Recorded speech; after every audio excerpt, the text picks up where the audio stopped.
Hello, this will be part 3 on differential reinforcement and actually the last part. Okay, just to review, we're talking about DRI here, differential reinforcement of what? Incompatible behaviors, right? So what is the answer here?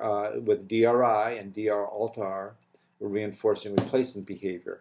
The difference between DRI and DR alt R is that DRI, we're selecting a behavior that is physically topographically incompatible with the problem behavior.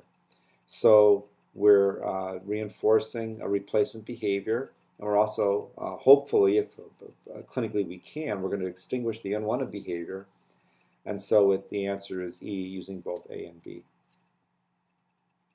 Now, DRL, differential reinforcement of lower rate behaviors. This is where we are reinforcing lower and lower occurrences of the problem behavior. I use this with this boy who would repeat everything he would say to us. I think I mentioned this example before. So if our baseline rates of repeating, however we measure that, would be 20 times in, say, a 20-minute period, then we would reinforce 18 or less repeats during the 20-minute period. And once we got them down to 18 or less, then we move them to 16 or less, 14 or less, 12 or less, so forth and so on. A full session DRL is simply if you have a criterion for the entire session, however you define the session. It could be a 30-minute session, a 50-minute session. It could be all day long, I suppose, okay? And if the responses equal or are lower than the criterion that you set, reinforcement would be delivered. This is explained on page 480 of the Cooper text. Interval DRL is when we divide the session into equal intervals of time, say every 5 minutes or 10 minutes, and the reinforcement is delivered in each interval if the responding is at or below the criterion level set for that particular interval. In the example I just used with the repeater, we used interval DRL. We divided his day into 20-minute periods, and we set a criterion per interval, and he would receive reinforcement or not each interval. There's also a spaced responding DRL. Instead of the focusing on the number of problem behaviors reaching or equaling or being less than a certain criterion, the criterion here is that a certain amount of time, IRT, inter-response time, must occur before reinforcement could be provided. So say there's 20 repeats every 20 minutes. That's an average of every minute, right? On average, he would repeat once every minute. So we could use spaced responding DRL and say, he will earn a reinforcer if he goes 1 minute and 20 seconds without repeating, right? So our criterion shifts from a maximum number of occurrences to a minimum length of IRT. And as you understand it, as it says here on the slide, longer IRTs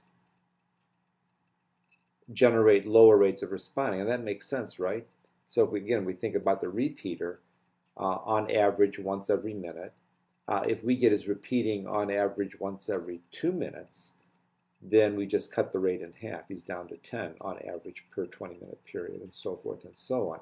So you can also do DRLs that way. Again, it's a purely positive method to reduce a targeted behavior, and we're basing it, DRL base improvement on either the total frequency slowly going down or increasing the IRT.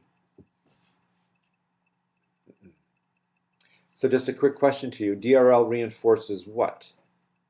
The target behavior, an alternative, an incompatible, or any behavior? Well, the question's not exactly correct. We're not really reinforcing the target behavior, but lower occurrences of the target behavior. So technically the answer isn't up here, but I think you get the point, right? We're not reinforcing the occurrence of the target, but we're reinforcing the fewer occurrences of the target. Let's see, Igor frequently blurts out answers. You want to eliminate this behavior and teach him to raise his hand. Which of the following would best achieve the goals? Okay, so the problem behavior is blurting out answers. We want to increase the frequency of raising hand. So which of these methods would work? Well, DRO would not automatically increase hand raising, so that's no good, and DRL would not do that as well.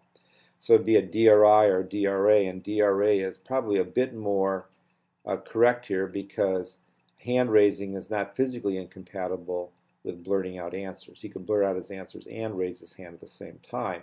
So DRA would be the procedure. So going back to DRL, guidelines for effective use, you need to get an average baseline level, right, so that you know what the maximum criterion would be. And then you set it at either at that or maybe a little bit lower of it. And you know, if you set it way too far low compared to baseline levels, the client or the student may not reach it and earn reinforcement. So you might want to gradually, set it a little bit lower or set it at the baseline level and then gradually bring it down. And then when you start reducing the DRL limit, you need to do it gradually, of course. And what I mean by the last bullet, establish decision rule for changing the DRL limit, just set in advance what your criterion would be for reducing the limit. It could be as simple as once he hits the max or lower of the DRL limit for, say, 5 consecutive sessions, then I'll bring it down by 2. Whatever the measurement scale is, minutes or duration or seconds or frequency or what have you, right? So just set a rule before you begin as to when you will lower the limit and hold to that, of course. What are some advantages and disadvantages? Well, advantages of DRL. It's purely positive, right? You're using only reinforcement. You're not dwelling on the problem behavior. A disadvantage is that it's going to take a long time, right? It's a gradual process. So let's see this example. John first rewards himself if he smokes no more than 10. And then once he's at 10, he'll change the contingency, the criterion for reward to be smoking no more than 8, and then 5, and then 0. What procedure does this sound like or seem to be? And it's certainly DRL, gradually lowering the maximum of the target behaviors. And the last example here, a blind child is waving his hand back and forth. A teacher begins to deliver reinforcement on a regular basis. Anytime his head is doing anything besides weaving. So the target problem is head weaving. The teacher looks for and reinforces the non-occurrence of head weaving. What procedure is this? Well, it's DRO, reinforcing the absence of the behavior. So that's it for that chapter. Differential reinforcement teaches the students behaviors that will lead to reinforcement and teaches the student the behaviors that will not lead to reinforcement. So whenever you do that differential reinforcement thing, you're using either DRL or DRO or DRI or DRA. Okay? Thanks.